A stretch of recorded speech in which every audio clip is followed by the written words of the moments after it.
আসসালামু আলাইকুম ওয়া রাহমাতুল্লাহি ওয়া বারাকাতুহু। প্রিয় দর্শক শ্রোতা, আশা করি আল্লাহ পাকের অশেষ মেহেরবানিতে আপনারা সকলেই ভালো আছেন। নফল রোজাগুলির মধ্যে অন্যতম হলো শাওয়াল মাসের ৬টি রোজা। নবীজি সাল্লাল্লাহু আলাইহি সাল্লাম বলেন, যে ব্যক্তি রমজানের রোজা রাখে তারপর শাওয়াল মাসের ৬টি রোজা রাখে, সে যেন সারা বছর রোজা রাখছে। সারা বছর রোজা রাখার পুণ্যের ব্যাখ্যা অন্য একটি হাদিসে এভাবে পাওয়া যায়। সাওবান রাদিয়াল্লাহু তাআলা আনহু থেকে বর্ণিত, রাসূল সাল্লাল্লাহু আলাইহি সাল্লাম বলেন, রমজানের রোজা ১০ মাসের রোজার সমতুল্য, আর শাওয়াল মাসের ৬টি রোজা ২ মাসের রোজার সমান।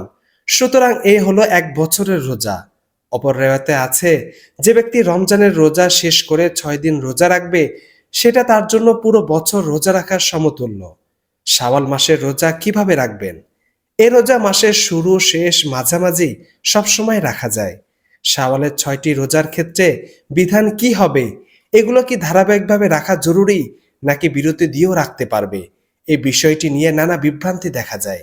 শাওয়াল মাসের রোজা একত্রে ধারাবাহিকভাবে রাখা জরুরি নয়। একত্রে বা ভিন্ন ভিন্ন উভয়ভাবে আদায় করা যায়। তবে যত দ্রুত রাখা যায় তত কল্যাণ। তবে দ্রুত আদায় না করলেও কোনো সমস্যা নেই। ইমাম নববী রহমাতুল্লাহ আলাইহি বলেছেন, শাওয়াল মাসের ৬টি রোজা আদায় করা মুস্তাহাব এবং ধারাবাহিকভাবে একসঙ্গে মাসের শুরুতে আদায় করা মুস্তাহাব। আর যার উপর রমজানের রোজা কাজা আছে, সে আগে কাজা সম্পূর্ণ করবে, তারপর শাওয়াল মাসের রোজা করবে।